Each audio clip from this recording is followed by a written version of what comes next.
Hey guys, tonight we begin with a subject both scandalous and scholarly, the intimate, confusing, and occasionally downright bizarre world of medieval sex.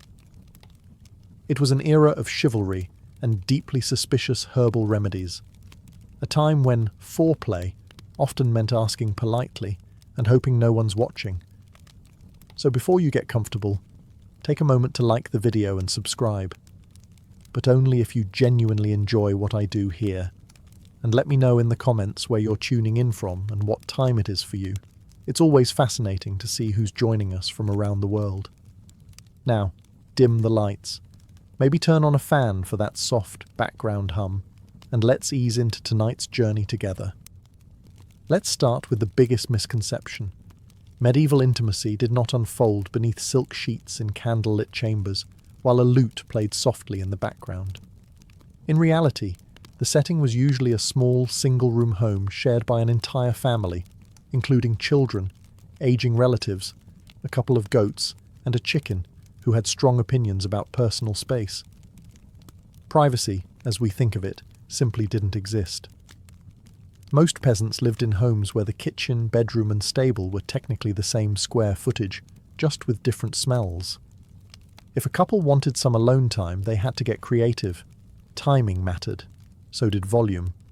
And ideally, so did whether the kids were asleep and facing the wall. Curtains were a luxury. Beds were shared.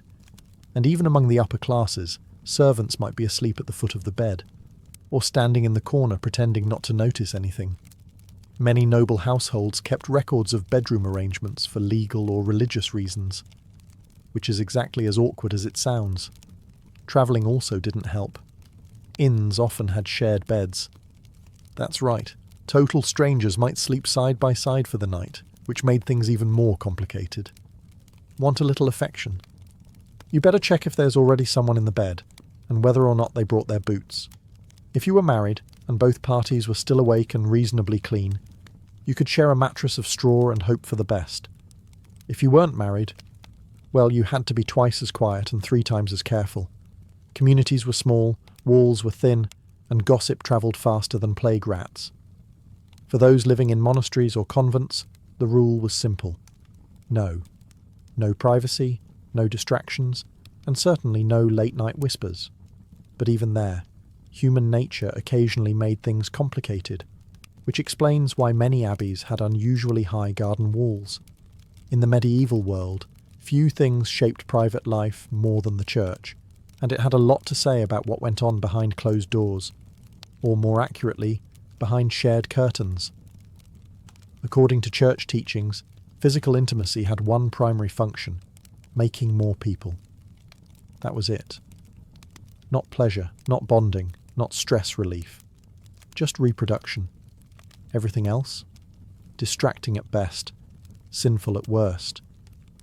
This wasn't just Sunday sermon material. Bishops, theologians, and confessors wrote detailed instructions on what was and wasn't acceptable, in case anyone dared to improvise. Certain days of the week were off limits. So were major feast days, fasting days, holy days, and, in some regions, entire liturgical seasons. Want to be close to your spouse during Lent? Think again. Advent? Also no. That left maybe Tuesdays in April. Even within marriage there were expectations. Couples were encouraged to approach one another with modesty and restraint. Expressions of affection were acceptable, but not excessive. Displays of passion were, to put it mildly, frowned upon.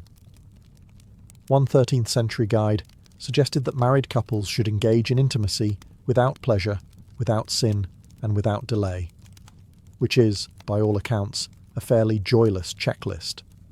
The preferred method was missionary, and not just for religious symbolism. It was deemed the most natural, and therefore the least likely to offend God, the saints, or your local priest. Anything else was considered suspect. That includes things like enthusiasm. Confession also got involved. Priests often asked pointed questions during confession to determine whether couples had broken any moral or ecclesiastical guidelines. These weren't vague spiritual inquiries, they were very specific. Sometimes uncomfortably so. Let's just say the average 14th century friar knew far more about his parishioners' bedrooms than their birthdays. Still, enforcement was uneven. Some regions were stricter than others. Some priests ignored these rules entirely, and many lay people, particularly peasants, simply smiled, nodded, and did what they were going to do anyway, quietly. If you think modern couples have trouble syncing their schedules, spare a thought for medieval folks. Planning a romantic evening in the Middle Ages required a calendar, a priest's blessing, and the luck of St. Valentine himself, who, ironically, was never married. The Church had opinions, and by opinions we mean strict prohibitions, on when intimacy was allowed. Sundays? Absolutely not.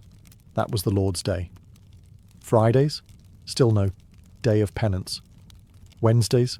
Suspicious. Add in Lent? 40 days. Advent? Another 40. Various saints' feast days, holy days, fast days, and even certain moon phases, and you'll find the calendar was less of a schedule and more of a divine obstacle course. The idea was to keep the soul focused on heaven, even when the body had other ideas.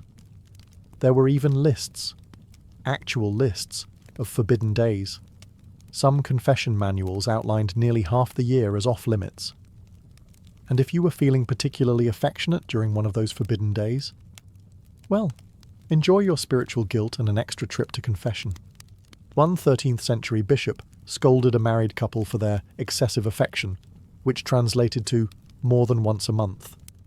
He recommended they direct their passion toward prayer. The couple was reportedly not thrilled. Naturally, the upper classes were more exposed to these restrictions. They had chaplains, confessors, and spiritual advisors breathing down their necks. Peasants, meanwhile, had a more flexible approach. Their lives revolved around livestock, weather, and not freezing to death, which left less time for worrying about whether Tuesday was the feast of St. No Fun. To make things worse, some believed that intimacy during the wrong time could result in sickly children, divine punishment, or, worst of all, a reputation. If your neighbours caught wind that you were celebrating a little too enthusiastically during Lent, it could lead to shame, gossip, or a strongly worded sermon delivered with maximum eye contact. Romance in medieval Europe was less about falling in love and more about falling into a legally binding agreement. If you were hoping for candlelit dinners, poetry, and whispered confessions, you'd be better off reading a troubadour ballad. Real-life courtship for most people involved livestock, land rights, and two families agreeing not to start a feud. Marriage was primarily a business deal. Daughters were exchanged to cement alliances, acquire property, or secure peace between neighbours who had previously disagreed over whose pig ate whose cabbage. A bride might come with a dowry of coin, linens, or a small patch of farmland. In return, the groom's family might promise not to be entirely insufferable. Courtship, when it happened, was supervised, sometimes literally. Young people rarely courted alone. A maiden might be watched over by her mother, a stern aunt, or, if things got really serious, an entire village that was very invested in whether or not you held hands. Among the nobility, arranged matches were the norm. Kings and lords negotiated marriages like chess moves, and affection was something you developed later, or not at all. As one medieval proverb more or less stated, "Better a wealthy match with a grumpy face than a poor one with dimples." Romantic. Even among peasants, practical concerns ruled. A man's suitability was judged by his land, tools, or the size of his ox. And women? They were evaluated on their housekeeping skills, reputation, and general ability to not start drama at the market. This doesn't mean love didn't exist, it did, but it usually came after marriage, not before. If affection grew over time, that was considered a bonus, not a requirement. Think of it like medieval emotional DLC, not included in the base marriage package. Still, where there's a will, there's a workaround. Secret flirtations, playful songs, and moonlit walks to the village well became the unsanctioned side quests of medieval dating. Just be careful. Get caught kissing behind the barn, and you could face public penance, a fine, or a very disappointed father with a pitchfork. Let's clear up one of the most persistent legends about medieval relationships: chastity belts. Yes, you've probably seen them in cartoons, historical dramas, or very unfortunate museum gift shops. Those iron contraptions allegedly locked around a woman's waist while her husband went off to war, leaving her physically and morally sealed. Except, not really. There's no solid historical evidence that chastity belts were ever widely used in the Middle Ages. In fact, most examples we have today come from the Renaissance or even the Victorian era, periods more obsessed with the idea of medieval repression than with what actually happened. Many of these belts were created as joke items, warnings, or museum curiosities, not functioning devices. Medieval manuscripts, which often record all sorts of uncomfortable details, are suspiciously silent about mass belt distribution. No tailors advertised them. No laws regulated them. No churches handed them out during awkward marriage ceremonies. It's almost as if, and stay with me here, they weren't actually a thing. Which makes sense, because the design is wildly impractical. Medieval hygiene was already questionable. Now imagine adding a rusty metal contraption with no user manual, and a padlock that probably required a blacksmith. It would have caused more infections than it prevented indiscretions. So where did the myth come from? Likely from a combination of later moral panic and satire. Renaissance moralists and Victorian collectors loved the image of a repressed, over-controlled medieval woman. It fit their narrative. And nothing says virtue like a literal keyhole in your underpants. In reality, fidelity was enforced through more traditional and more effective means: shame, surveillance, religion, and strategic matchmaking. Noblewomen were often chaperoned within an inch of their lives. Peasant girls had entire villages watching them like unpaid private investigators. And any whiff of scandal could lead to ruined reputations, lost dowries, or awkward confessions involving phrases like, "at the edge of the barley field." In a surprising twist that would shock many of their modern descendants, medieval towns didn't just tolerate brothels. In many cases, they regulated them. That's right. In several parts of medieval Europe, especially urban centres, brothels operated as legal businesses. Town councils licensed them, charged taxes, and even designated specific red light districts, long before the light bulb was invented. Some cities went as far as employing officials to manage them. These lucky souls were known as brothel keepers, or more colourfully, keepers of public women, which sounds like a very stressful line on a resume. The rationale behind this arrangement was pragmatic, if a little cynical. Officials believed that allowing a controlled outlet for men's desires would reduce the chances of greater sins, like adultery, assault, or, heaven forbid, dancing. Regulated brothels were seen as a necessary evil to keep society orderly, much like traffic signs or the existence of turnips. The church, of course, wasn't thrilled. Officially, it condemned the entire practice. But unofficially, many clergy turned a blind eye. Some even collected rent from the very same establishments. If that sounds like hypocrisy, congratulations. You've grasped the essence of medieval theology in practice. Working in a brothel was no fairy tale, but it wasn't necessarily a life of constant misery either. Some women chose the profession for economic reasons, especially widows or those without family support. Others were coerced or trafficked, particularly in port cities, where sailors brought in coin and complications in equal measure. There were even handbooks. Yes, actual handbooks, for how these houses should be managed. Clean sheets, basic health inspections, and set hours were all part of the regulation process. Patrons came from all social classes: knights, apprentices, merchants, even monks, despite vows that strongly suggested otherwise. Entry fees varied, services were catalogued, and in some cases, customers paid in eggs, wool, or whatever awkward barter they had on hand. Medieval tinder, it was not. Let's set the scene. Candlelight flickering, a soft breeze through the thatched roof. Your beloved whispers, sweet nothings, and then removes their wool tunic to reveal a powerful medieval musk. Because when it came to personal hygiene, medieval Europe had Priorities. Staying clean was on the list, just somewhere after surviving the plague, fixing the roof, and catching the pig that got into the pantry again. Bathing did happen, but not nearly as often as modern noses would hope. Peasants bathed infrequently, maybe once a month, more if they fell into a river by accident. Soap was either homemade or imported, expensive, and used sparingly. And while public bathhouses existed in towns and cities, they were sometimes banned during outbreaks of disease or scandal, or both. If you were wealthy, you had options. A hot bath could be drawn, scented with herbs, and followed by being rubbed with linen cloths by attendants. If you were poor, your sponge bath involved a cold bucket and the vague hope that nobody would notice your aroma over the stables. To add complexity, water itself was occasionally viewed with suspicion, especially cold water. Some believed bathing too frequently could weaken the body or open the skin to illness. Others simply didn't have the time, or the tub, or any water that wasn't already being fought over by the local geese. Now, imagine trying to impress someone under these conditions. Perfume? Mostly for the elite. Deodorant? A dream of the distant future. Dental care?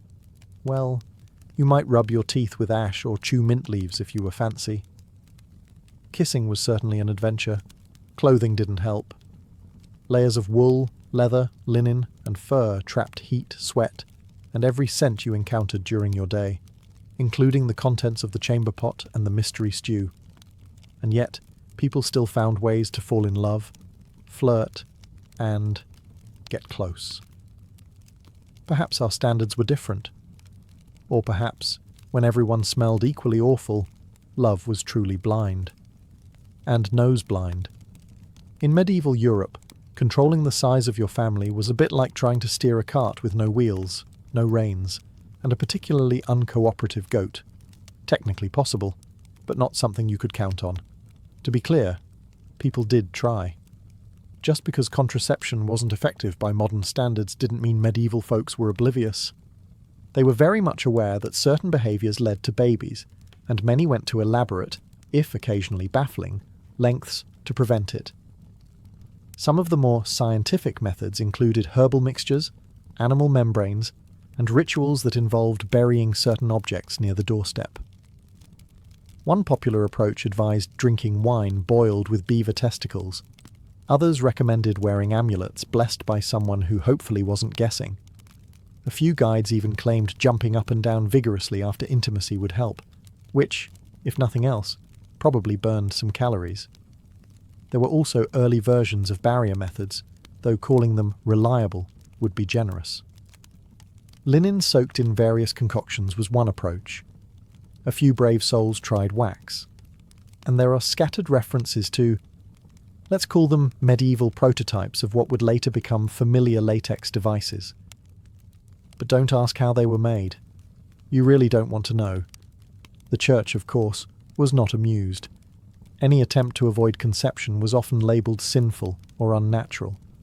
Procreation was the stated goal of marriage, and anything that got in the way of that divine mission was frowned upon, or more commonly, denounced loudly from the pulpit. Still, not everyone followed church guidance. Among married couples, particularly those struggling with poverty, the desire to space out pregnancies or avoid another mouth to feed was very real.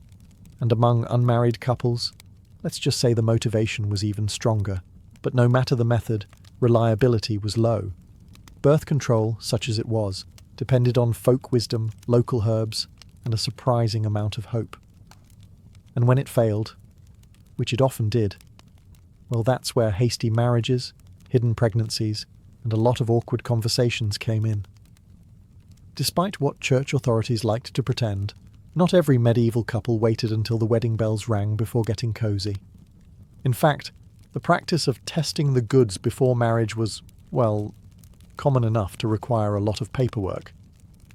Known as fornication in church records and getting ahead of yourself in everyday village gossip, intimacy before marriage wasn't exactly rare, but it was definitely monitored. In towns and parishes across Europe, local officials kept moral rolls, which were less like diaries and more like ledgers of shame. If a couple was caught, or even suspected, of jumping the marital timeline, they could be hauled before the local court and fined. Sometimes the fine went to the church, sometimes to the town, and occasionally to someone who claimed to have witnessed the event. Medieval snitching was alive and well. Fines varied depending on whether it was a first offence, whether a pregnancy resulted, or whether the couple eventually got married. In some cases, getting married after the fact erased the fine, kind of like retroactive permission. In others, the fine was still applied, but at a discounted rate. Early bird penalties, if you will, and let's not forget the social consequences. In tight-knit communities, everyone knew everyone else's business. So even if your local priest was feeling merciful, your neighbours weren't. Gossip could spread faster than a poorly stored meat pie in July. Interestingly, many of these situations resulted in something called hand fasting, a sort of informal engagement where the couple considered themselves betrothed and, in some regions, that was legally enough to begin cohabiting. The church later tried to tighten that loophole, but in the meantime, a lot of medieval babies were technically early arrivals. Among peasants, this was all handled with a bit more practicality. If a couple was clearly serious and a pregnancy had occurred, marriage usually followed, sometimes hurried along with a gentle nudge or firm push from both families. Among nobles, however, consequences could be far worse, especially if inheritance or reputation was on the line. In the medieval world, virginity wasn't just a virtue, it was a contract clause, a political tool, and occasionally a community-wide obsession. Among the peasantry, expectations varied by region and circumstance. A young woman was generally expected to arrive at marriage untested, at least officially. But if she didn't, well, some eyebrows would rise, and a small fine or shotgun wedding might sort things out. For the upper classes, though, things got serious. Noble women's virginity was directly tied to inheritance, alliances, and family honour. A broken engagement might spark a feud. A pregnancy out of wedlock could derail generations of planning. So how did they verify it? Well, badly. Sometimes it came down to vague testimony and character references. She seemed virtuous, or she avoided the stable boy mostly. Other times, more invasive methods were used, like midwives or matrons inspecting for the infamous hymen, which science has since confirmed is not, in fact, a medieval chastity barometer. But that didn't stop anyone. There were also attempts to prove virginity after the wedding, such as displaying a blood-stained sheet, like a very awkward medieval Yelp review. This tradition, while not universal, was expected in certain regions. And if the sheet stayed clean, cue lawsuits, annulments, and family drama on a scale rivaling a royal soap opera. Men, of course, were under no such scrutiny. Male virginity was considered an optional bonus. A future husband's experience level was rarely questioned. At most, he might be encouraged to avoid tavern maids or loose company, but no one was checking his laundry the next morning. Virginity was also linked to religious symbolism. Maidens were often praised as pure vessels, which is beautiful in theory and incredibly uncomfortable in practice. Young girls were raised with saintly ideals, often featuring horrifying martyrdom stories. And if a marriage was annulled on the grounds that a bride had been dishonest, it didn't just ruin her, it could drag down her entire family's honour and property claims. So yes, in medieval Europe, virginity wasn't just about morality. It was legal currency. If you're wondering whether same-sex attraction existed in medieval times, the answer is a resounding yes. Human nature didn't start in the 20th century, but if you're wondering whether it was openly accepted, that's where things get complicated. Medieval society was structured around religious doctrine, social roles, and property rights, and all three had a lot to say about who could love whom. Spoiler alert, it was usually a man and a woman within marriage, preferably for the purpose of making more villagers. Officially, same-sex intimacy was labelled a sin by the church, often lumped in with other unnatural acts, like dancing on feast days or reading too many books. Punishments varied wildly depending on region, time period, and who was involved. A peasant couple might get a scolding and penance. Nobles, they might face exile, or quietly be ignored if they had enough land. But while the church thundered from the pulpit, real life was messier. We have records, poems, letters, even legal documents that show emotional, romantic, and sometimes physical relationships between people of the same sex. Some monks wrote love letters to each other in Latin that sound suspiciously less brotherly and more longing. Noblewomen sometimes shared beds and declared exclusive devotion in terms that would make a troubadour blush. Medieval Europe also had social structures that blurred lines. All male monasteries and all female convents created deep emotional bonds. Knightly brotherhoods were full of vows and affectionate language. Some historians debate whether these were romantic, platonic, or something in between. But either way, there were feelings involved. And possibly poetry. As for terminology, the modern concept of sexual identity didn't exist. You didn't come out.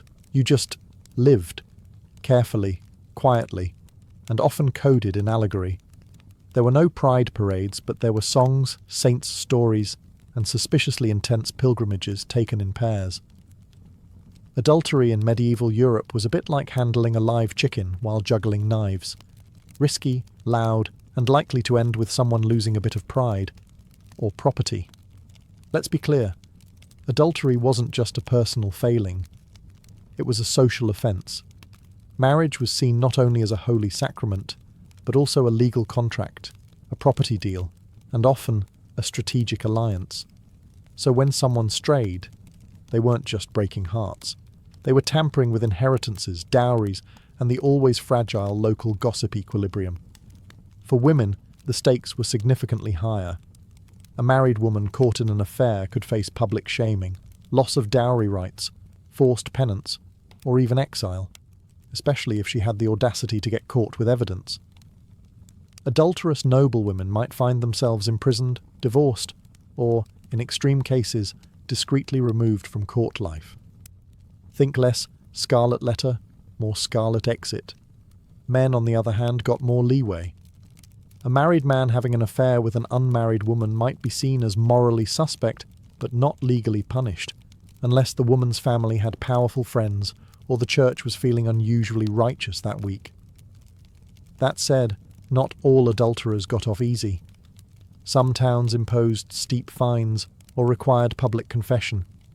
A few legal records include creative punishments, such as parading through the village in nothing but a shift or having to pay for a new church bell, because nothing says divine justice like bronze acoustics. The real danger, however, wasn't always the law. It was the husband.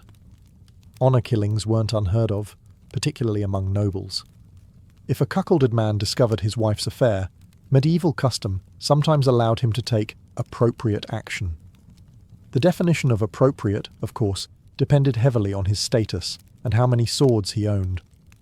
For the wealthy, things could spiral into full-blown scandals, duels, annulments, or decade-long family feuds. For peasants, the consequences were usually financial. A fine here, a goat forfeited there, and a permanent place in village gossip. In medieval Europe, the idea of consent existed, but not in the way we understand it today.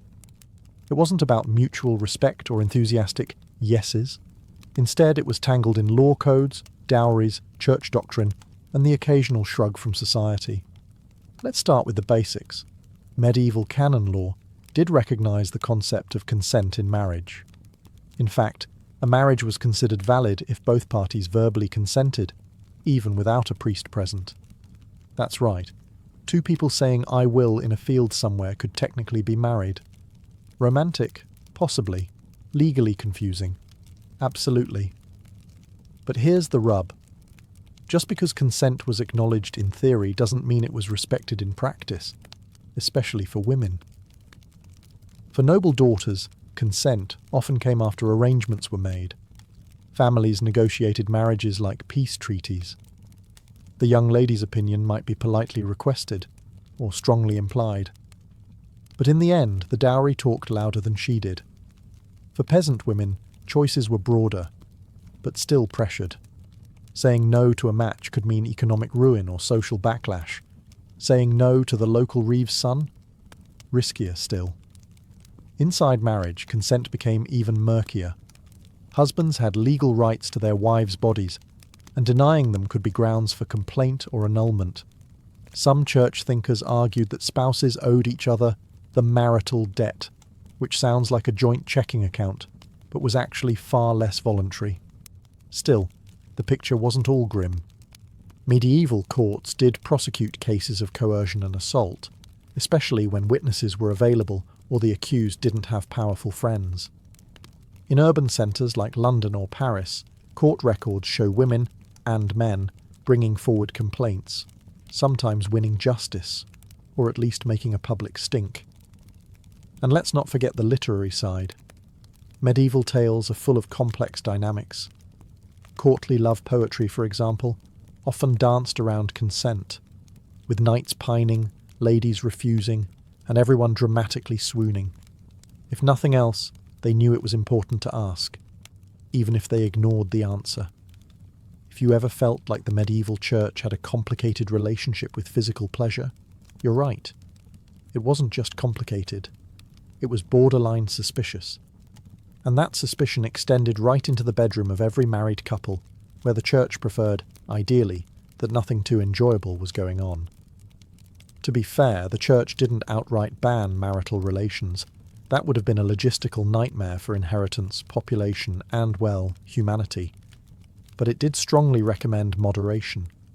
Extreme moderation. Like, once a month, in the dark, no smiling kind of moderation. Theologians of the time praised celibacy as the highest form of spiritual discipline. Saints were celibate. Monks and nuns took vows. Even married couples were encouraged to live in continence, abstaining entirely, especially if they were older, holier, or simply tired of each other. A couple who voluntarily gave up intimacy was praised as being halfway to sainthood, or at least halfway to separate beds. Some church thinkers like St. Jerome went even further. He argued that even within marriage, desire was a weakness.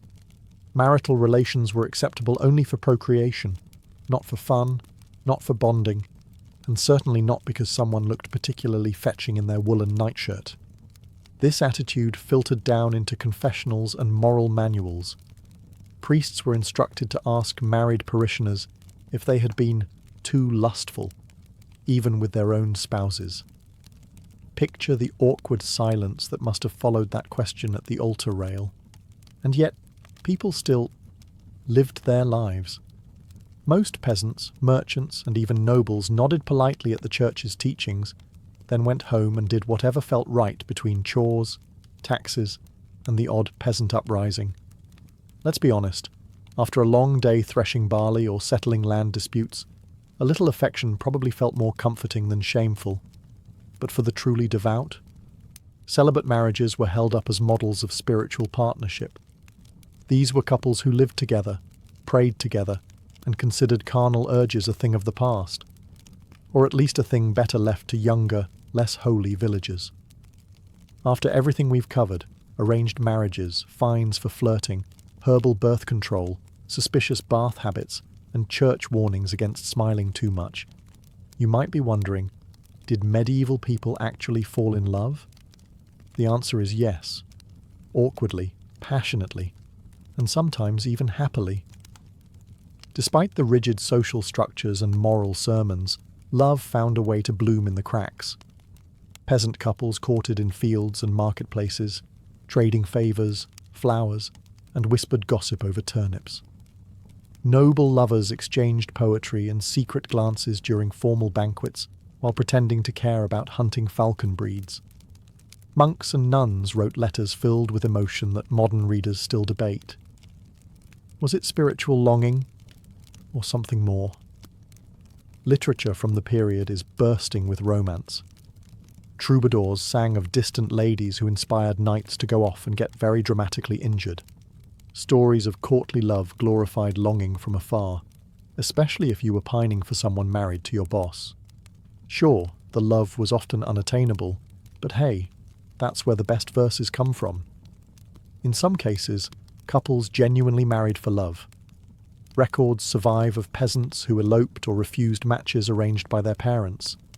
Even nobles occasionally rebelled, much to the horror of their family accountants. The church, interestingly enough, actually required verbal consent from both bride and groom, even if that consent was delivered through gritted teeth while holding a goose as dowry collateral. And once married, many couples built strong partnerships. They worked side by side, raised children, endured plagues, and navigated taxes, which is basically the medieval version of a romantic getaway. Letters between spouses, especially during times of separation, show real affection, real longing, real commitment. Even widows and widowers sometimes remarried for companionship rather than political gain, choosing someone they like to spend their remaining years with. Because even after everything, the rules, the risk, the ritual, people still wanted to feel loved, preferably before curfew, and hopefully not during Lent. It all began with a disaster. Zeno of Citium, a wealthy merchant from the island of Cyprus, had it all. Ships loaded with precious dyes, trade routes mapped across the Mediterranean, and the kind of fortune that made a man feel invincible. But fate, as ancient philosophers love to remind us, doesn't care how many ships you own.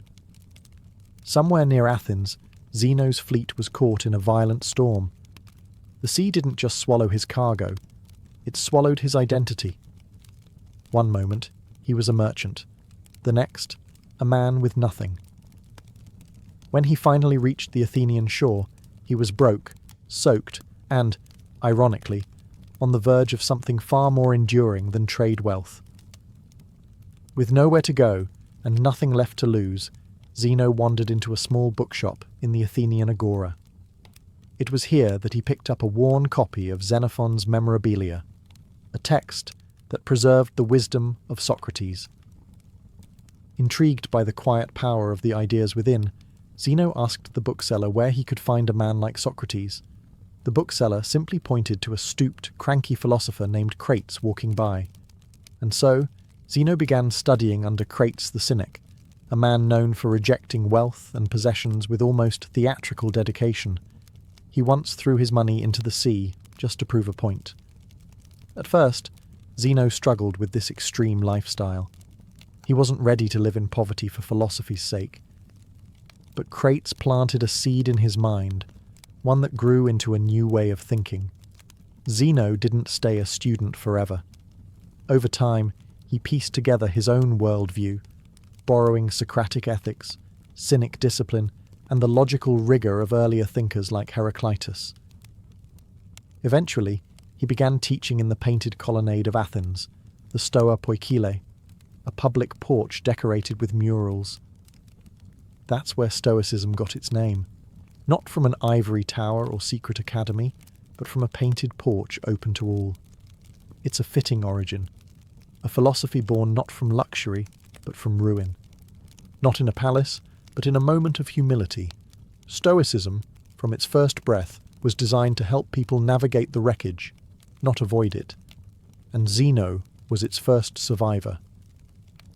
After the shipwreck and the scrolls, after the quiet conversations with cynics and the long walks under the Athenian sun, Zeno didn't just start teaching, he started redefining what it meant to live well. At the heart of his philosophy was one powerful idea: logos. To the Stoics, logos wasn't just reason. It was the divine, rational structure of the universe, the cosmic blueprint. Everything, they believed, happened for a reason, whether or not humans could understand it. The world, messy as it seemed, was ordered, and if you could align your thinking with that cosmic order, you could live with peace, clarity, and moral strength. Zeno and his early followers taught that virtue, arete in Greek, was the only true good. Not fame, not wealth, not even physical health. Those were indifferents, things that might be nice to have but didn't define your moral worth. What mattered was how you handled them. And that's where the Stoic mindset takes shape. The world throws chaos at you, but you remain unmoved. Not emotionless, but anchored. You can't control external events. You can't control what people say or do. But you can always control your thoughts, your actions, and your responses. It was radical. Most people back then, and let's be honest, most people today, chase comfort, admiration, money, or control. But Stoicism offered a quieter path. Live in harmony with nature, accept fate without resentment, and strive only to be good, not to feel good. Their favourite analogy? Life is like being a dog tied to a cart. You can either run with it or be dragged behind. Either way, the cart's going forward. Your choice is how you move with it. Zeno wasn't alone for long. His students began gathering in the Stoa, discussing how to master themselves rather than the world. Over time, this porch talk turned into one of the most quietly resilient philosophies in history, and one that would outlast empires. But philosophy doesn't live in theory, it lives in practice. And in the next generation, a new Stoic would take the reins. One who fought battles not with logic alone, but with discipline and steel. His name? Cleanthes, a former boxer who brought muscle to the mind. Cleanthes wasn't your typical philosopher. Before he ever scribbled a single scroll or stood beneath the painted porch, he was a boxer. Not metaphorically, a literal pugilist, earning his bread through sheer physical strength and relentless endurance. But when he discovered Zeno's teachings, he found a different kind of strength, the kind that didn't bruise but braced the soul. He worked by night, carrying water for a gardener, and studied philosophy by day. His hands were calloused, his muscles worn, but his mind unshakable. Cleanthes embodied the Stoic belief that virtue comes not from privilege, but from perseverance. He didn't speak of theories he hadn't tested. If Zeno taught that one should accept hardship with grace, Cleanthes lived it every sunrise. His most famous work, the Hymn to Zeus, is a poetic tribute to Logos, the divine rationality that governs all things. But don't let the title fool you. This wasn't religious flattery. It was a calm declaration of cosmic order. Everything, Cleanthes wrote, is woven into a grand plan, even the painful parts.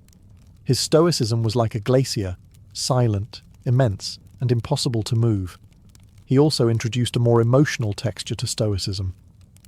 While Zeno emphasized logic and detachment, Cleanthes suggested that proper emotions, like awe at nature or love for wisdom, could have a place if they aligned with reason. He wasn't arguing for indulgence, just for balance.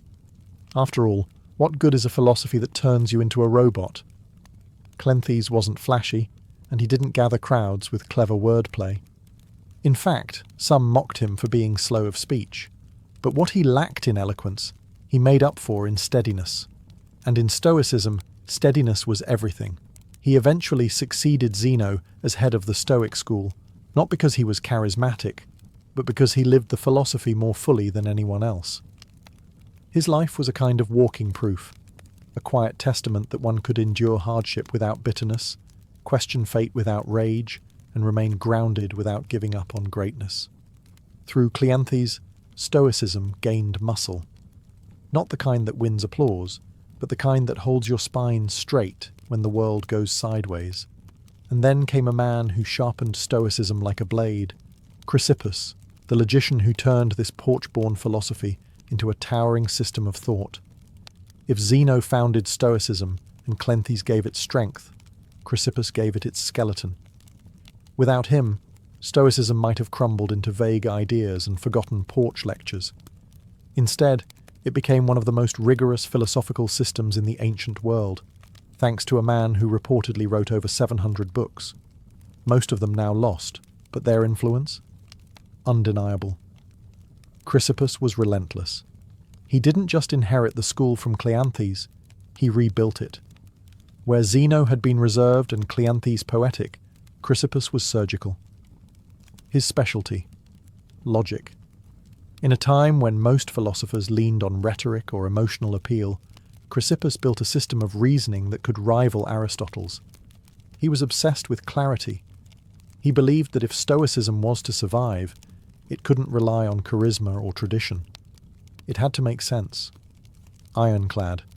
No loopholes. No fluff.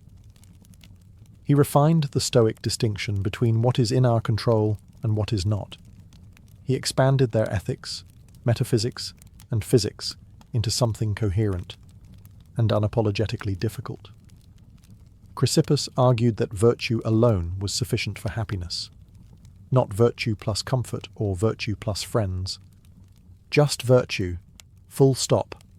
One of his most famous contributions was the lecton, a concept describing the meaning behind words. He argued that every spoken word had a sayable, a layer of content carried by speech, tied to logic. It might sound abstract, but this deepened the Stoic understanding of reason and clarity, which for them was essential to a good life. But he wasn't just dry parchment and dusty scrolls. Chrysippus had a biting wit. Once, when accused of not practicing what he preached, he supposedly replied, "Would you blame a doctor who gets sick? He still knows how to treat illness." Stoicism wasn't about pretending to be perfect. It was about trying, every single day, to close the gap between your actions and your ideals. Thanks to Chrysippus, Stoicism hardened. It became more than a comfort for shipwrecked merchants or poetic boxers. It became a discipline, something you studied, practiced, and used to cut through confusion and chaos.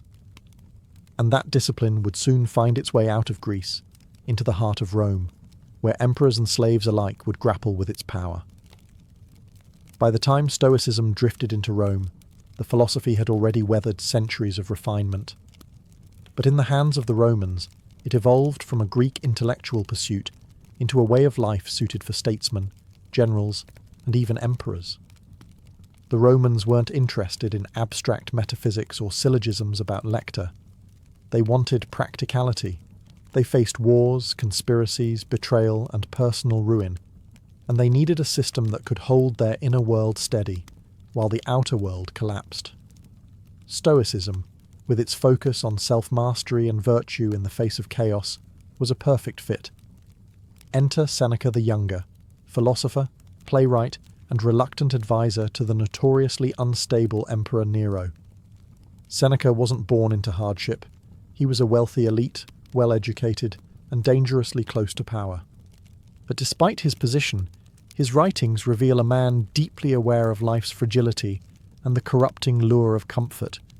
In his letters to Lucilius, Seneca preached restraint, mindfulness, and simplicity. He warned against being ruled by emotion or desire, and yet his own life was a battlefield between Stoic ideals and political compromise. He amassed wealth even as he wrote about frugality. He served a tyrant even while writing about virtue. But rather than discredit him, this tension makes him more relatable. Seneca didn't pose as a saint. He was painfully aware of his contradictions.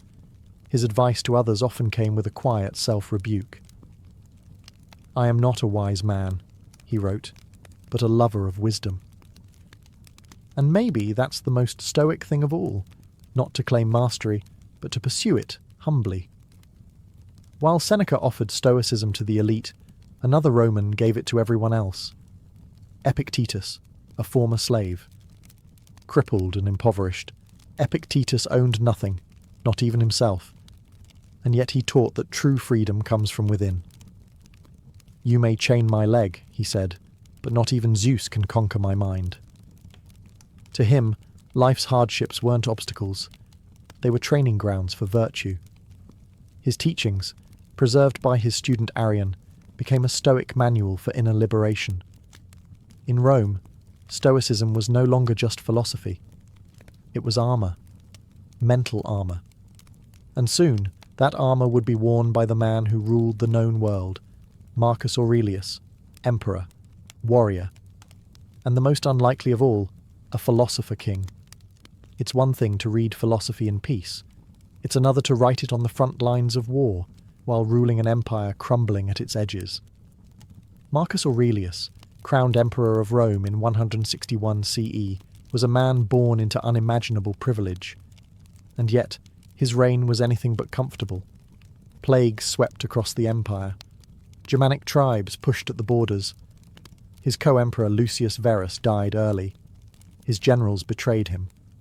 And worst of all, his own son, Commodus, would grow into the tyrant he had hoped never to raise. Amid all this, Marcus didn't write speeches or propaganda. He wrote to himself, quiet, personal reflections later compiled into the Meditations. Never intended for publication, these pages offer a window into a Stoic mind under siege. They read not like declarations from a throne, but like whispered reminders from a tired man trying to stay upright. Begin each day by telling yourself, he wrote, "Today I shall meet with interference, ingratitude, insolence, disloyalty, ill will, and selfishness." That wasn't pessimism. It was preparation. Marcus believed that by expecting hardship, he could face it without being thrown off course. To him, people's actions were not insults. They were reflections of their ignorance. And his duty wasn't to control others, but to control himself.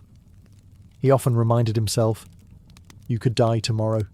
You could die today. So act now, not with anxiety, but with purpose." That wasn't despair. That was clarity. Despite commanding legions and managing a vast empire, Marcus was obsessed with inner life. He believed you could be surrounded by chaos and still remain untouched if your mind stayed anchored in reason and virtue. He rarely indulged in cruelty. He rejected opulence, and while he couldn't always live up to Stoic ideals, who could? He returned to them like a compass in a storm. Marcus Aurelius didn't invent Stoicism, but in many ways he lived it more visibly than anyone before him. He proved that Stoicism wasn't just for philosophers in togas or ascetic monks. It was for anyone, even the most powerful man on earth, who wanted to carry peace into the battlefield of life. And yet, after Marcus, the flame of Stoicism began to flicker. It wouldn't vanish, but it would retreat, waiting centuries to be rediscovered by new seekers of calm in the modern world. After the death of Marcus Aurelius in 180 CE, Stoicism didn't exactly die, but it faded. The philosophy that had once stood at the heart of Roman intellectual life began to slip quietly into the background. Part of this had to do with politics. Marcus's son, Commodus, inherited the empire and seemed determined to undo every Stoic virtue his father lived by. While Marcus embodied restraint and wisdom, Commodus embodied indulgence and vanity. The Roman court became a theatre of excess, and philosophy had no role in the spectacle. Meanwhile, a new force was rising: Christianity. As it spread through the Roman Empire and eventually became state religion, its theology, rituals, and worldview began to replace the ancient schools. Where Stoicism taught self-reliance, Christianity emphasized divine grace. Where Stoicism taught acceptance of fate, Christianity spoke of redemption and the will of God.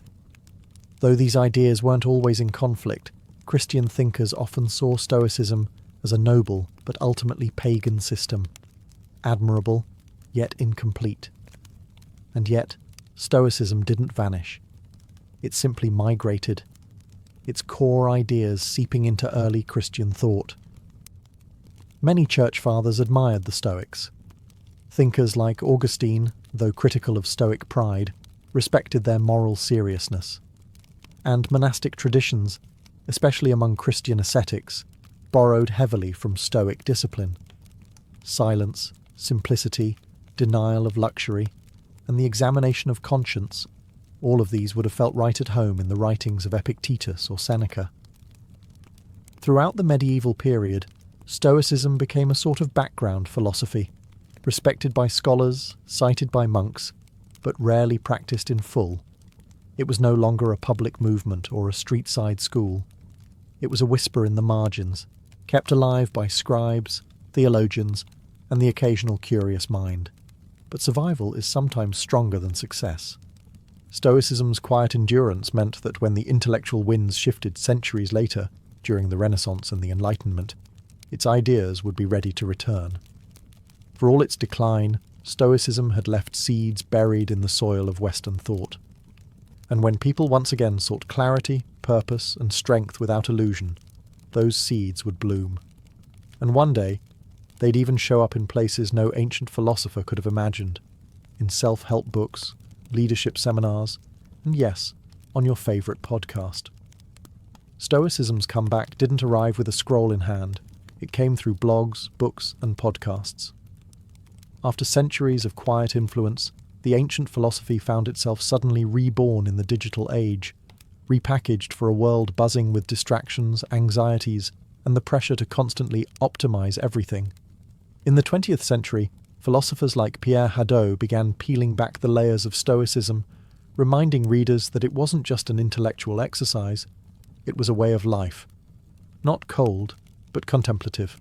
Not harsh, but healing. Hadot argued that ancient philosophy was originally a spiritual practice, and Stoicism, more than any other school, was meant to be lived, not merely read. That message hit home for a new generation.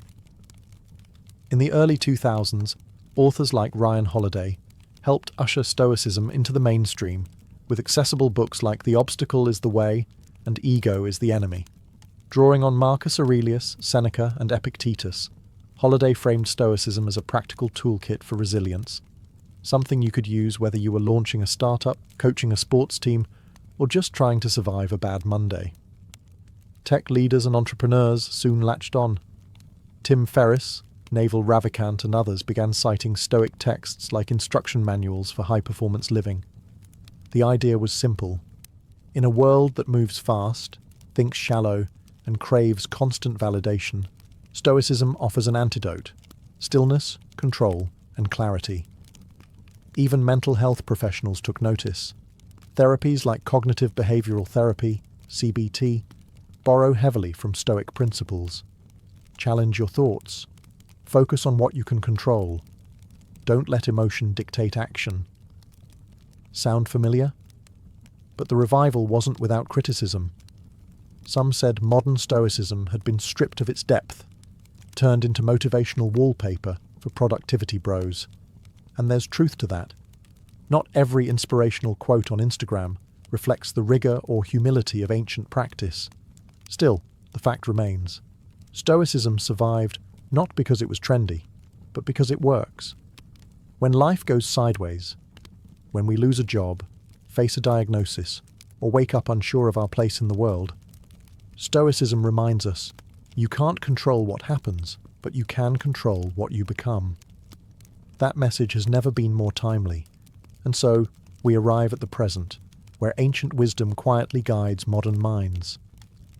Today, Stoicism exists in a paradox. It is an ancient philosophy designed for inner peace, now living in a world obsessed with noise. Scroll through social media and you'll see a quote from Marcus Aurelius, sandwiched between cat videos and stock tips. Open a bestseller list, and there it is again. The Daily Stoic, waiting to be your morning mental vitamin. Somehow, a 2,300-year-old porch philosophy is trending. But Stoicism isn't popular because it's fashionable. It's popular because it addresses a very specific modern hunger, mental clarity in a world of confusion. When everything feels out of control, the economy, relationships, climate, algorithms, Stoicism offers a map inward. It teaches us to focus, not on the chaos around us, but on the choices we still own. The central questions remain the same. What is in your control?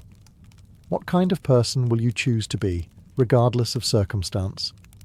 And unlike some philosophies that demand total withdrawal from the world, Stoicism invites us to participate. Go to work, raise your kids, serve your community, but do it from a place of calm, not craving. Action, yes, but grounded action. In that sense, Stoicism is a kind of rebellion, not the loud, sign-waving kind, but a silent resistance against impulsiveness, distraction, and emotional chaos. It's the discipline to pause before reacting, the courage to stay kind in a cruel moment, the humility to know you're not the center of the universe, but you are responsible for how you move through it. More than ever, people are returning to this simple clarity. Athletes use it to manage pressure. Veterans use it to process trauma. CEOs use it to lead without ego. Teenagers, overwhelmed by the constant flood of comparison and digital noise, turn to Epictetus for a lifeline. Of course, no philosophy is a magic cure. You'll still feel grief, still fail, still lose your temper. But Stoicism gives you something rare, a framework to get back up, reflect, and recenter. In the end, it's not about being perfect, it's about progress. Quiet, steady, internal progress. And in a world that rewards loudness, maybe the most revolutionary act is to be still. To a modern visitor, an ancient Roman bath might look like a luxury resort. Marble floors, vaulted ceilings, statues of gods, and pools steaming in the morning sun. But to a Roman, it was just another Tuesday. Bathing wasn't an occasional treat. It was a daily ritual, and for many, an essential part of being Roman. By the height of the empire, there were over 900 public baths in Rome alone, ranging from grand imperial complexes to modest neighbourhood facilities. Everyone from senators to shoemakers made time to bathe. Cleanliness was important, yes, but so was the rhythm of the experience, the routine, the conversation, the heat. The process was deliberate. You'd enter through the apoditerium, or changing room, where slaves might help wealthier patrons undress. From there, you'd ease into the tepidarium, a warm room that opened your pores and began the relaxation. Then came the caldarium, the heart of the experience, a hot, steamy chamber heated by an underfloor system called the hypocaust. Here, bathers would sweat, scrape their skin with strigils, curved metal tools, and sometimes even get a massage. Finally, you'd plunge into the frigidarium, a cold pool meant to tighten the skin and jolt the senses. It was this contrast, hot to cold, sweat to chill, that gave the ritual its power. Romans believed it was good for circulation, digestion, and even mood. And honestly, they were probably right. But more than hygiene or health, baths were about belonging. You went to see and be seen. You gossiped, networked, debated politics, made business deals, or just eavesdropped on the latest scandal. Some brought their own musicians. Others brought snacks. Poets recited verses. Philosophers argued under domed ceilings, echoing with laughter and steam. In essence, a Roman bath was a democratic space, at least by Roman standards. Status mattered, but even emperors might share a room with commoners. Slaves and women had restricted access or separate hours, but they too were part of this daily world. For the Romans, bathing wasn't about vanity. It was about routine, health, society, and rhythm. A place where the individual dissolved, just a bit, into the larger hum of the empire. One breath of steam at a time. Roman baths weren't just impressive. They were engineering masterpieces. Long before the modern sauna or heated flooring, the Romans figured out how to transform bricks, fire, and water into an immersive wellness centre. At the core of this innovation was the hypocaust system, an early form of central heating. Beneath the floors of the hot rooms, slaves stoked a roaring furnace, or prefernium. This fire heated a space beneath the raised floor, supported by small columns called pillae. Hot air flowed through this subfloor chamber and up through flues in the walls, radiating heat through the room like a gentle oven. The result? A consistent, enveloping warmth without smoke suffocating the bathers. The architecture itself was strategic. Vaulted ceilings trapped heat, domes diffused sound, and a complex arrangement of rooms regulated temperature flow, from the cooler apoditerium to the temperate tepidarium to the blazing caldarium. Windows were designed to harness sunlight, and water was constantly circulating, clean, flowing, and heated to exacting standards. And let's talk about the aqueducts, the silent heroes of the empire. These elevated stone channels delivered vast quantities of water into the cities, allowing even inland bath complexes to operate year-round. Some of the grandest baths, like those of Caracalla or Diocletian, consumed millions of litres of water daily. Yet the system was so well built that waste was minimal and flow was constant. The water wasn't just used for soaking. Romans also had steam rooms, saunas, and even primitive flushing toilets nearby.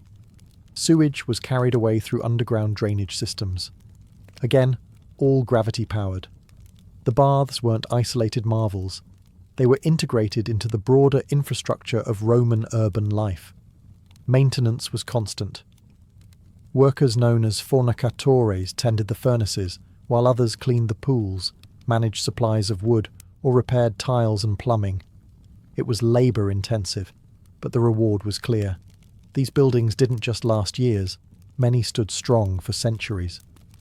In an age with no electricity, no industrial machinery, and no digital thermostats, the Romans created a seamless experience of heat, comfort, and flow. That's why walking into a Roman bath wasn't just entering a building, it was entering a system, one powered by fire, sustained by water, and shaped by genius. Despite all the sweat, steam, and strigils, Roman baths were never just about physical cleansing. They were about information. In a society without smartphones, email, or newspapers, the baths functioned as a kind of open-air broadcast centre. Gossip didn't trickle here. It flowed. Senators, merchants, soldiers, and poets all mingled freely, with togas off and voices raised. Conversations carried across the tepidarium like wildfire. Who was sleeping with whom? What was the emperor plotting? Which general just lost a battle in the east?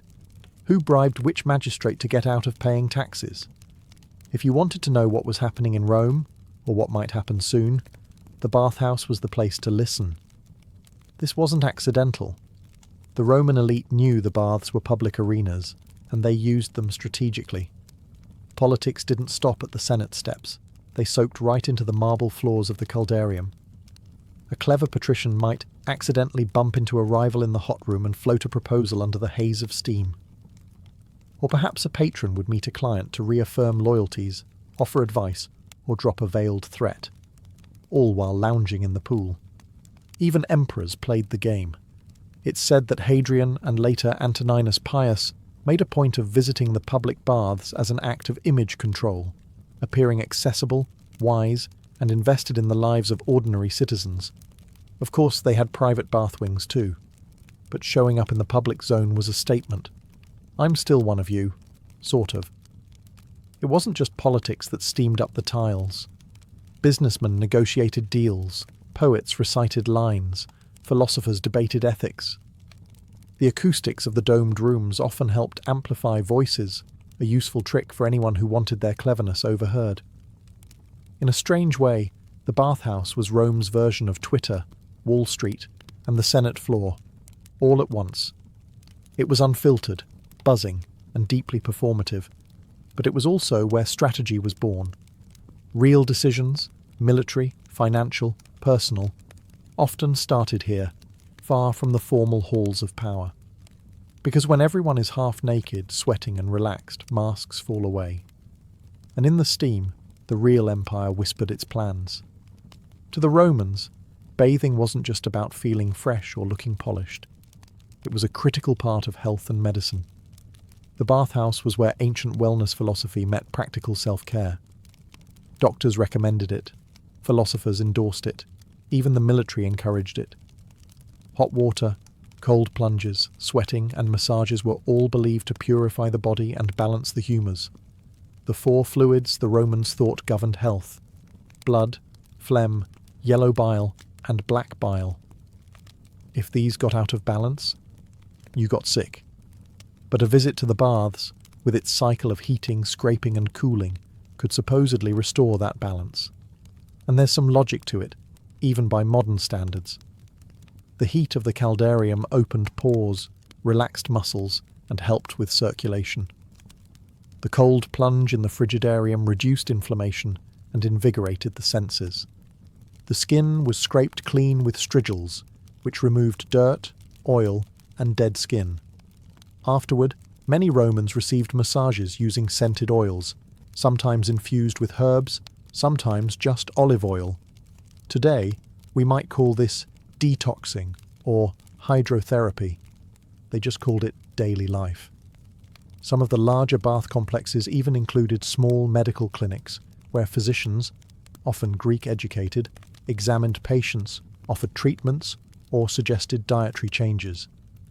If you had a cough, aching joints, or digestive troubles, your doctor might prescribe not a pill, but a visit to the tepidarium, or a change in your bathing routine. Exercise was part of the picture too. Many baths had attached palestra, open courtyards for physical activity. Romans boxed, wrestled, fenced, or played ball games before beginning the bathing process. The idea was to work up a sweat before entering the steam rooms. Health wasn't passive. It was earned, one push-up and plunge at a time. Even mental health wasn't ignored. The rhythm of the bath, its slow, deliberate transitions from room to room, encouraged reflection. Some Stoics and Epicureans even wrote about the baths as places to clear the mind and tame the emotions. In many ways, Roman baths were ahead of their time, an integrated space for exercise, cleansing, socializing, and healing. A kind of ancient wellness center, with better mosaics and slightly more gossip. For the Romans, a healthy body wasn't a goal.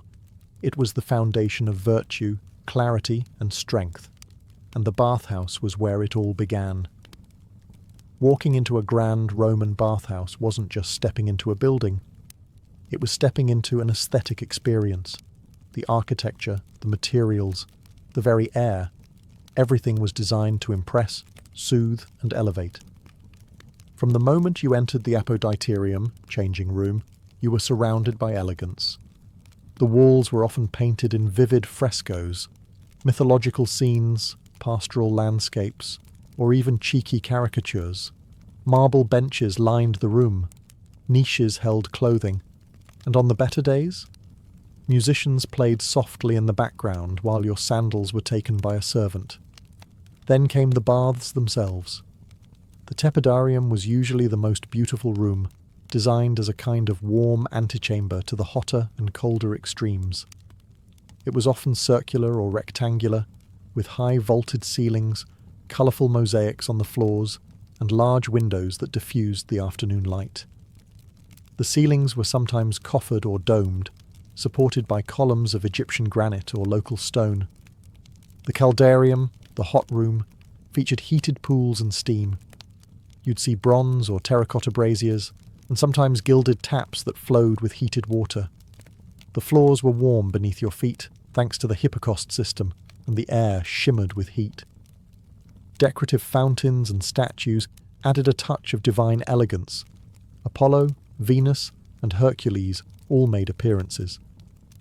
The frigidarium, cool and serene, was usually the largest and most striking space.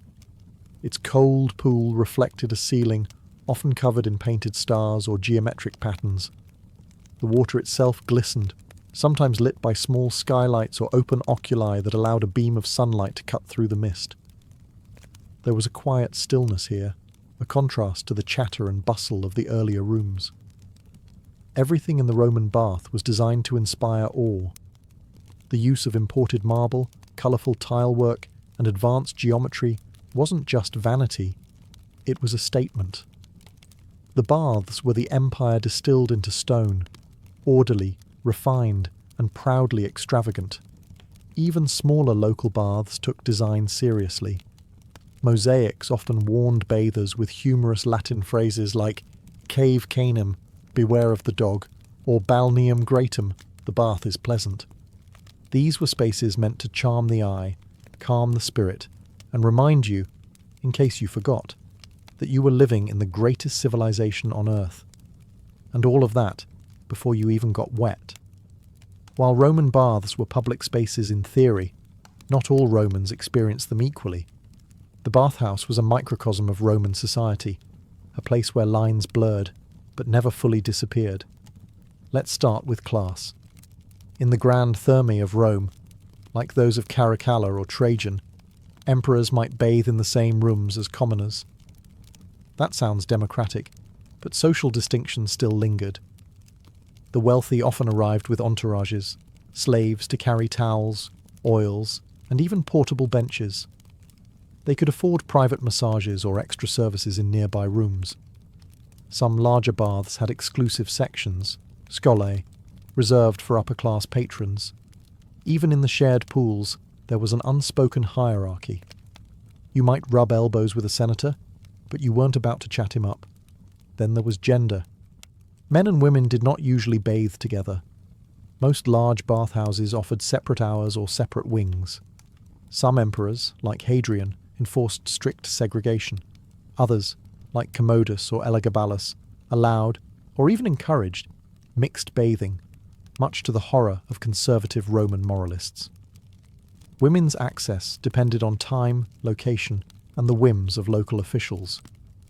In wealthier cities, women had beautifully appointed baths of their own. In poorer regions, they often bathed early in the day, before men arrived. While some women enjoyed regular access, others, particularly those of lower status, had to navigate schedules, scrutiny, and social stigma. Slaves and freedmen made up a significant portion of bath visitors. They were allowed in and often encouraged to attend, especially if their work was labour-intensive. However, they typically entered during off-hours or in more modest facilities. That said, many slaves worked within the bathhouses as attendants, masseurs, or fire-stokers, and some were known by name for their skill and charm. And what about outsiders? Foreigners, non-citizens, and provincials were welcomed in most Roman cities, especially in the empire's heyday. In fact, the spread of Roman baths across conquered territories was one of the empire's tools of cultural integration, a way of saying, "Welcome to Rome, now take your clothes off." So yes, the Roman baths were a shared space. But just like in the forums or the Senate, your experience depended heavily on who you were. Still, for a brief moment in the mist, the hot stone and the splash of cold water, those lines could blur. And that was part of the magic. Though bathing was the central activity, Roman bathhouses were far more than places to get clean.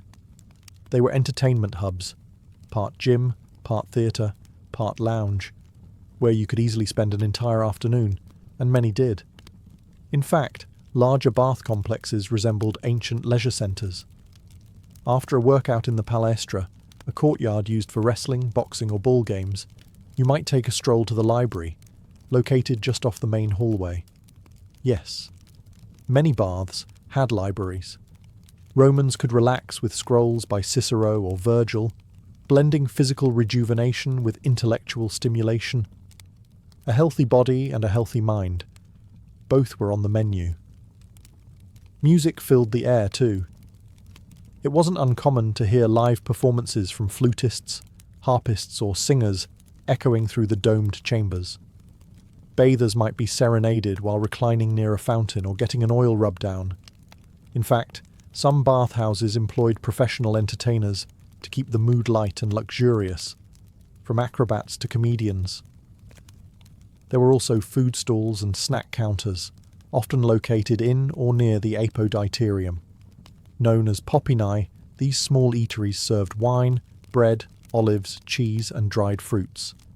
For wealthier patrons, personal slaves could bring more elaborate dishes, and the occasional exotic treat, from nearby villas. So yes, you could technically eat grapes in the steam room like a decadent emperor, though etiquette varied. Gambling was common too. Dice games, betting on athletic matches, or just casual wagers among friends added an air of mischief to the setting. These activities weren't always legal, but they were tolerated in bath culture. After all, people came here to let loose. The bathhouses also had spaces for intimate encounters. Some rooms functioned as private lounges or even brothels, depending on the time and location. Morally ambiguous? Definitely. But Roman society had a much different view of public space, privacy, and sensuality than we do today. And the steamy, dimly lit atmosphere of the Caldarium only added to the allure. One of Rome's most remarkable achievements wasn't just building an empire, it was standardizing the Roman experience across thousands of miles. And that included baths. From the misty highlands of Britannia to the deserts of North Africa, And from the forests of Gaul to the sands of Syria, the Roman bath became a unifying symbol of Roman identity. Wherever the legions marched and the engineers followed, they built roads, forts, and bathhouses. These provincial baths weren't just carbon copies. They reflected local resources and customs while still following the essential Roman layout: apoditerium, tepidarium, caldarium, frigidarium.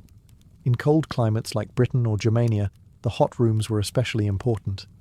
In warmer places like North Africa or the Levant, some bathhouses expanded the shaded colonnades and cooled pools, offering relief from the blistering sun. Cities like Timgad in Algeria, Jerash in Jordan, and Bath in England all featured impressive thermae, often with mosaics, sculptures, and inscriptions celebrating imperial generosity.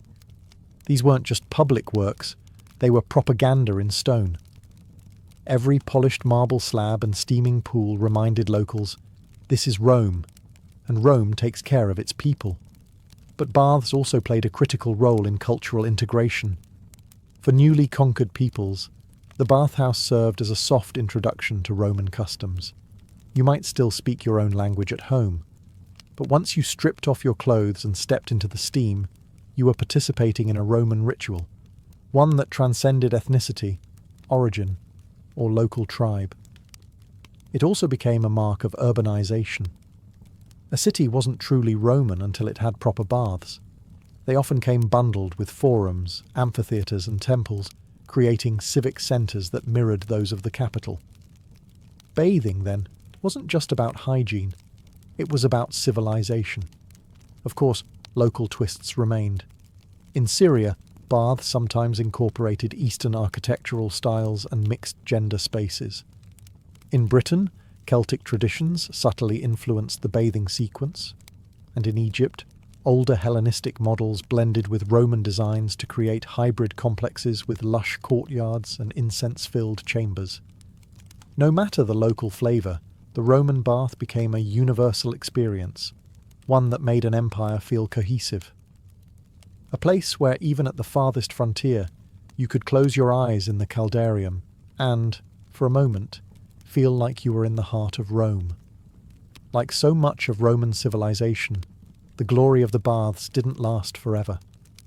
As the empire weakened in the 4th and 5th centuries CE, so too did the great bathhouses. What had once been daily rituals for millions slowly slipped into disrepair, abandonment, and, eventually, ruin. Several factors contributed to this decline. First, the empire's economy crumbled under the weight of inflation, military overreach, and political instability. Funding the maintenance of vast bath complexes, which required teams of workers, constant fuel for the hypocaust, and clean water from aqueducts, became unsustainable. Then came the breakdown of infrastructure. Aqueducts fell into neglect or were deliberately destroyed during invasions.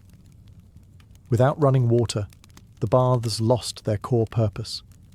The once bubbling caldariums went dry, and the marble halls echoed with silence. Religion also played a part. As Christianity became dominant, public bathing, especially mixed or nude bathing, came under increasing moral scrutiny. Church leaders saw the baths as symbols of pagan indulgence and bodily vanity. While some Christian emperors tried to preserve the public health function of the baths, others shut them down or repurposed them into churches, monasteries, or administrative buildings. And yet, the legacy of Roman baths endured. In the Islamic world, the tradition continued through hammams, bathhouses that carried forward many Roman innovations: heated rooms, steam treatments, and communal cleansing rituals. These spread across the Middle East and North Africa, preserving the essence of Roman wellness in a new religious and cultural framework. In Europe, spas and mineral baths became popular during the Renaissance and later Enlightenment, especially in places like Bath, England, and Baden-Baden, Germany. These revived bathing as a therapeutic and social activity, echoing the Roman model even as the empire itself was long gone. Today, the ruins of Roman baths still captivate visitors. The baths of Caracalla, the Stabian baths in Pompeii, and countless smaller sites across Europe and the Mediterranean remind us that Rome didn't just conquer through the sword, it conquered through comfort, engineering, and shared ritual. Roman baths may have crumbled, but their spirit lives on. In our gyms, our spas, our hot showers, and our quiet moments of self-care. In a way, every time we draw a hot bath or sit in a sauna, we're channeling a bit of the empire, steam rising, tension fading, time slowing, just as it did 2,000 years ago. In ancient Egypt, medicine didn't live in a laboratory. It lived in the temple, the home, and the world of the gods. Healing was not just a science, it was a spiritual art, and the person who treated your illness might just recite a spell while applying a poultice to your wound. That's because Egyptian medicine was deeply intertwined with religion. Illness, to them, wasn't only about injury or infection. It could also be caused by the wrath of a god, the invasion of a malevolent spirit, or a disruption in Mayat, the cosmic order that governed all things. So, doctors, known as SW, weren't always working alone. They often collaborated with priests who specialized in ritual and incantation. Together, they formed a dual force of treatment, one applying remedies, the other invoking divine protection. Temples were more than places of worship, they were centers of healing. Specific temples, like those dedicated to Imhotep, the architect, physician, and later deified healer, served as proto-hospitals. People would sleep there in hopes of divine dreams that revealed the source of their ailment or the cure itself. This was called incubation, and it was a respected method of diagnosis. Medical training was rigorous. Physicians studied scrolls like the Ebers Papyrus and Edwin Smith Papyrus, which outlined hundreds of remedies, procedures, and case studies. These documents show that while the Egyptians invoked gods, they also observed symptoms, recorded outcomes, and developed surprisingly advanced techniques, from wound suturing to dental care. But make no mistake, incantations were not just decorative. Many prescriptions included spells as ingredients. A broken bone might be treated with honey and linen, plus a recitation to ward off evil spirits. Psychological conditions, now recognized as mental illness, were seen as spiritual afflictions, often requiring the intervention of a priest or magician. To us, this fusion of medicine and mysticism might seem contradictory. But to the Egyptians, it was holistic. Body, mind, and spirit were part of the same continuum. Healing one meant addressing all. In the land of the Nile, to be a healer was to walk between two worlds, with one hand mixing herbs and the other raised toward the gods. Long before stethoscopes and lab tests, ancient Egyptian physicians relied on their senses and experience. They became masters of visual diagnosis, feeling pulses, examining wounds, and interpreting subtle signs in the body to understand what was wrong, even if they believed the root cause might be spiritual. The first step in diagnosis was always observation. Physicians would examine a patient's posture, skin color, breath, and even urine or feces to search for visible or olfactory clues. Was the swelling soft or hard? Did the discharge smell sweet or foul? These observations weren't just guesswork. They were documented, compared, and passed down through generations. The pulse held particular significance. The Egyptians called it the speech of the heart. They believed that the heart was the center of a system of channels, similar to a network of irrigation canals, through which air, blood, and spirit flowed.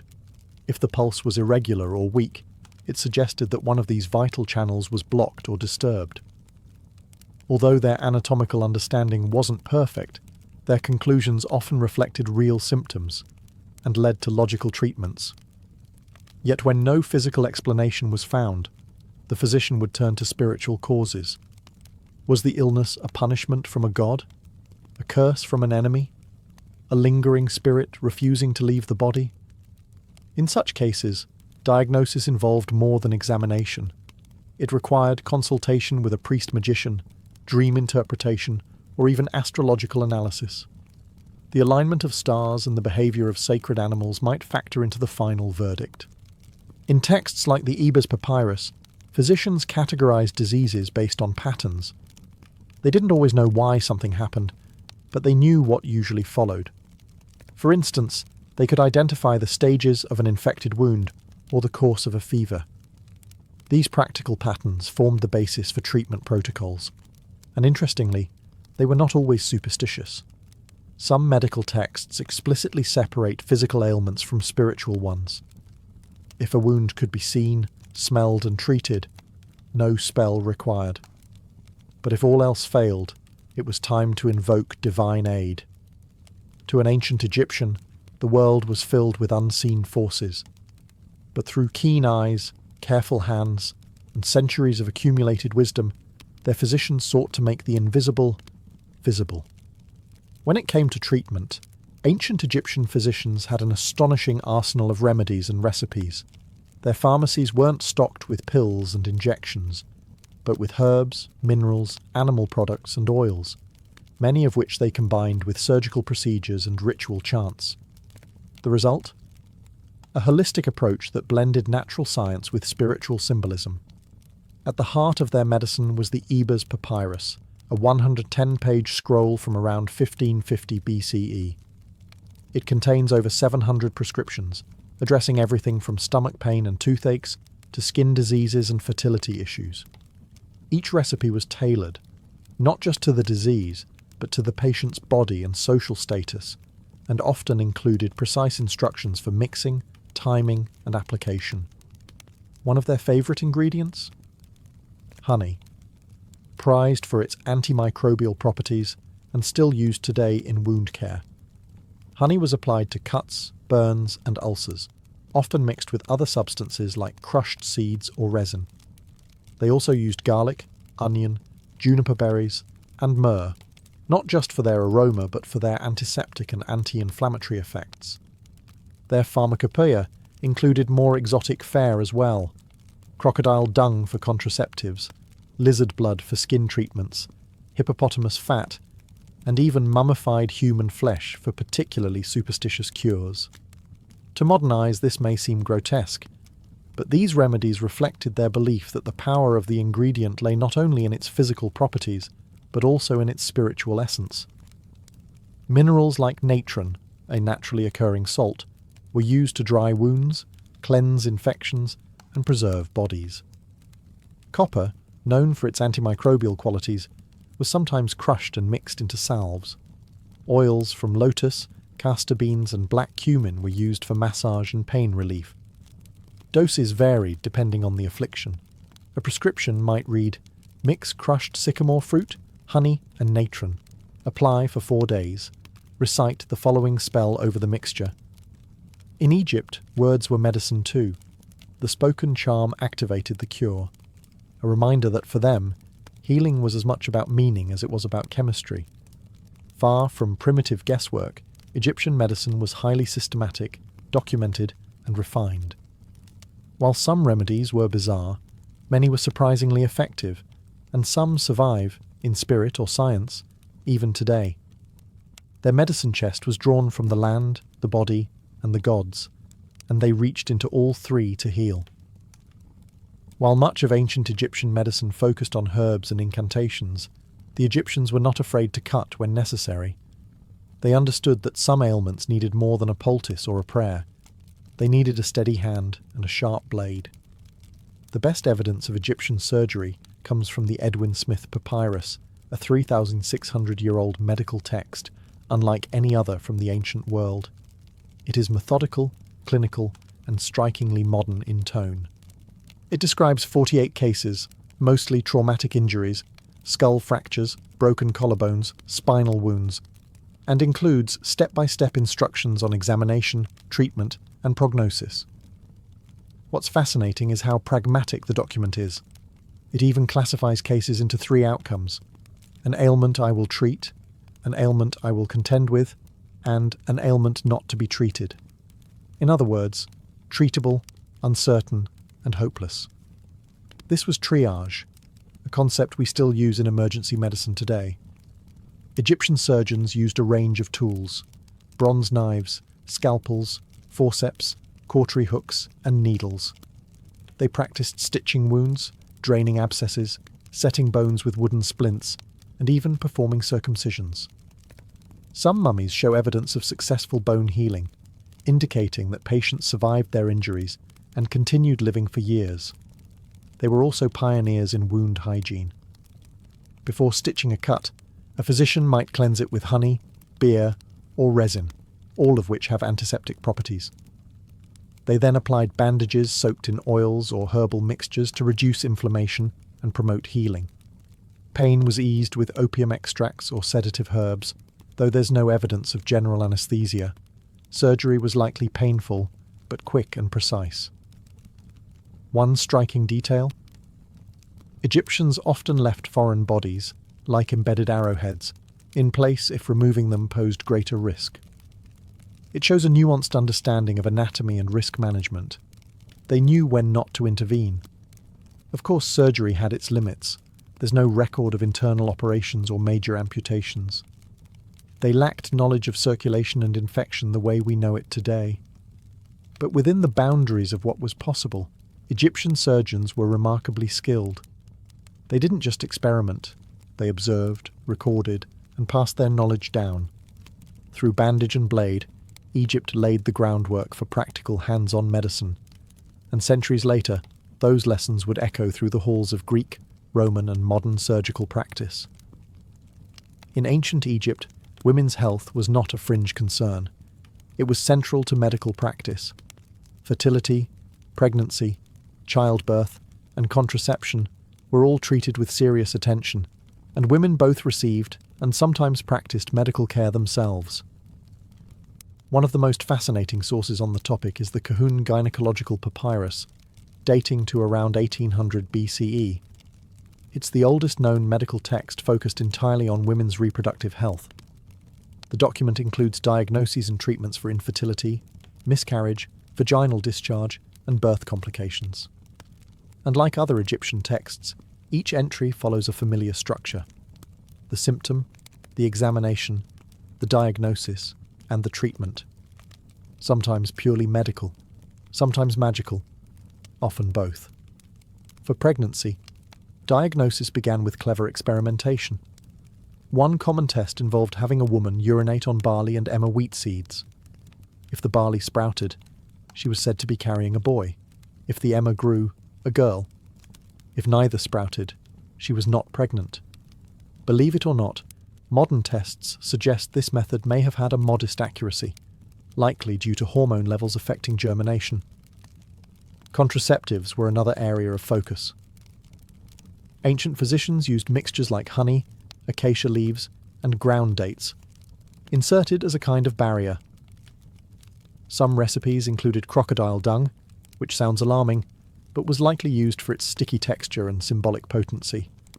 These were primitive forms of spermicides and barriers aimed at preventing conception. During childbirth, midwives took the lead. They used birth bricks, platforms on which the labouring woman squatted, and offered both physical and spiritual support. Incantations were spoken to ward off the demoness Amit, who was believed to cause miscarriages or birth complications. Protective amulets, especially those depicting Taweret, the hippo goddess of childbirth, were worn to ensure a safe delivery. If labour was difficult, treatments ranged from massaging the womb with castor oil to having the mother breathe in herbal infusions or drink mixtures to stimulate the body's opening. Caesarean sections were unknown. If the birth could not be completed naturally, tragedy often followed. Still, much of Egyptian obstetrics was remarkably advanced for its time. It reflected a culture where fertility was divine, womanhood sacred, and life itself a process watched over by both healer and God. In the cradle of civilization, they respected the cradle of life, with every chant, every herb, every whispered hope. To modern minds, the blend of magic and medicine might seem contradictory, but in ancient Egypt, the two were inseparable. Healing the body meant treating the visible symptoms and the invisible forces, and sometimes the cure came as much from a spoken word as from a poultice. The Egyptians believed that illness could be caused by many things: natural imbalances, bad food, injury, but also curses, malevolent spirits, or the will of angry gods. If you broke your leg in an accident, that was one thing. But if your stomach hurt for days with no visible cause, that might be a demon, or even the restless soul of the dead, Ak, trying to torment you. In these cases, physicians turned to Heka, the sacred power of magic, which was thought to have been given to humanity by the gods themselves. Heka wasn't stage illusion, it was a legitimate divine force, just as real as water or fire. A healer might use it to activate a remedy, protect a wound from infection, or drive out an invisible entity. Spells were often included in medical texts, such as the Ebers Papyrus and the London Medical Papyrus. Some were poetic, others aggressive. One charm for treating burns reads, "O Isis, great magician, I call upon you to cool the fire in the flesh of your servant as you cooled the fire that scorched your own son, Horus." The spoken word was thought to imbue the remedy with divine power, turning herbs into miracles. Amulets were another form of protection and healing. People wore charms shaped like the eye of Horus, Ankhs, or the scarab beetle, each with symbolic significance. These amulets were believed to ward off evil, prevent disease, and protect both the living and the dead.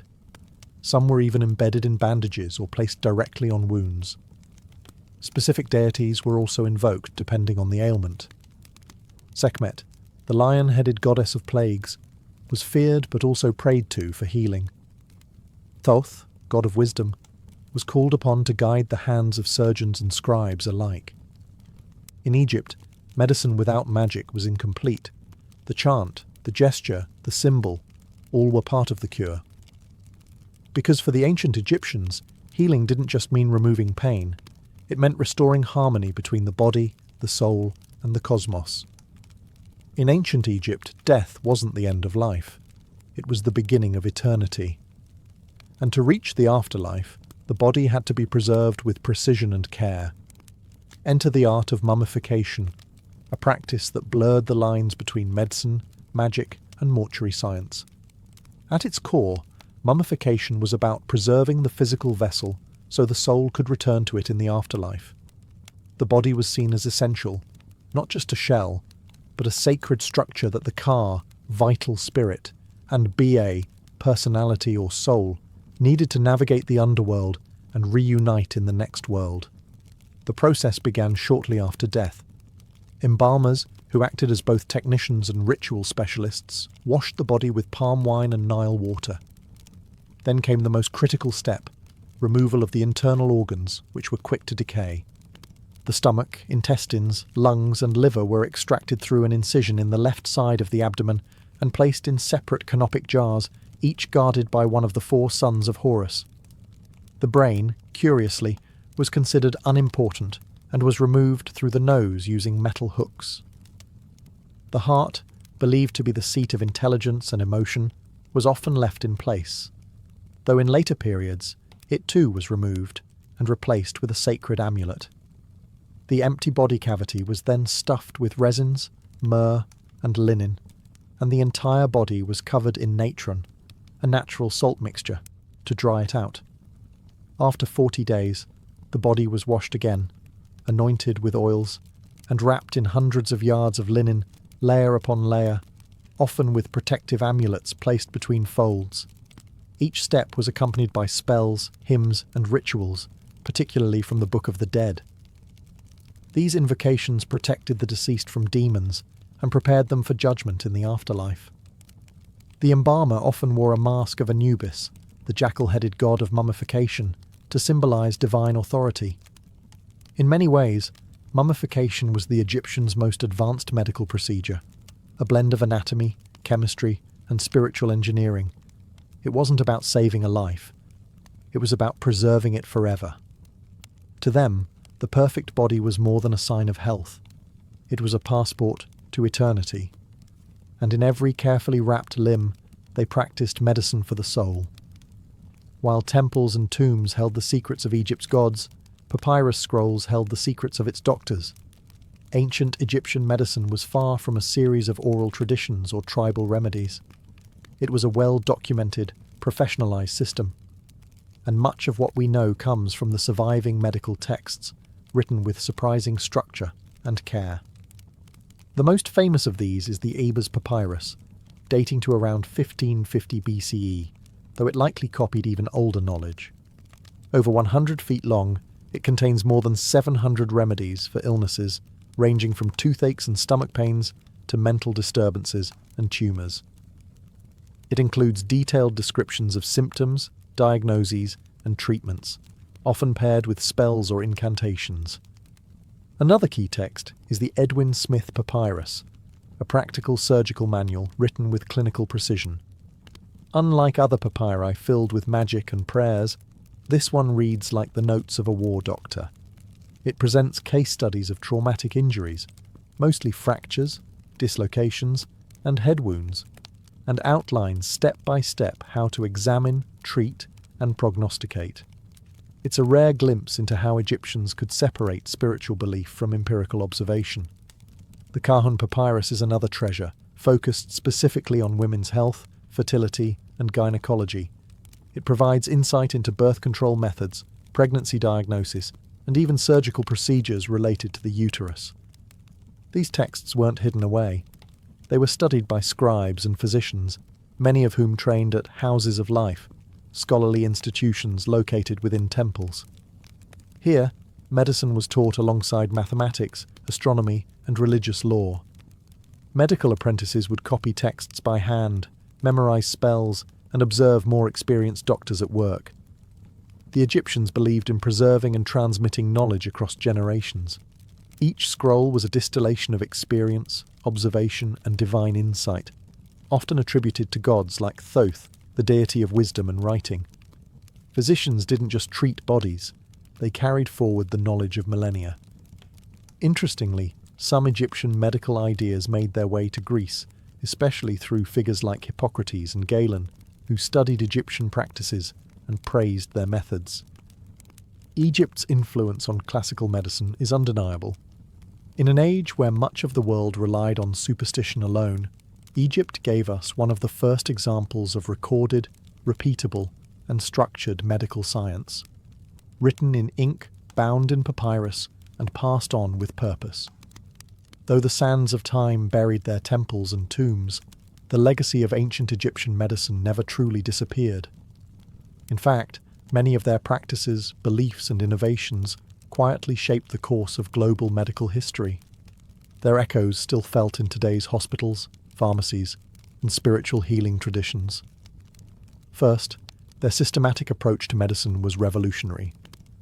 The Egyptians categorized symptoms, recorded treatments, and made careful observations about cause and effect. They developed early ideas about diagnosis, prognosis, and hygiene, centuries before the Greeks formalized such practices. Their emphasis on cleanliness, daily washing, antiseptic salves like honey and natron, even the importance of bowel regularity, prefigured modern public health long before the word existed. Their understanding of the mind-body connection was also ahead of its time. Though they didn't possess neuroscience, they recognized that psychological states could affect physical health. What they called spiritual affliction might today be recognized as depression, anxiety, or psychosomatic illness, and their combined treatments of herbs, rituals, and social support were surprisingly holistic. Even their use of herbal remedies has endured. Substances like garlic, castor oil, aloe vera, and willow bark, a precursor to aspirin, are still used today. Some refined into modern drugs, others sold in health food stores as supplements. And while crocodile dung didn't make the cut, their experimentation with contraception laid early groundwork for reproductive medicine. But perhaps most enduring is their idea of the healer as both technician and guide. In Egypt, a physician wasn't just someone who closed wounds. They were someone who understood suffering. Healing was physical, emotional, and spiritual. That human-centered model has re-emerged in modern holistic medicine, palliative care, and even psychotherapy. The fusion of medicine and magic might seem strange to us, but it points to a truth that still holds. People don't just want to be cured. They want to be seen, comforted, and understood. Ancient Egyptian doctors knew this, and their scrolls, amulets, and incantations were not just treatments. They were acts of care. Their medicine wasn't perfect, but it was daring, structured, curious, and deeply human.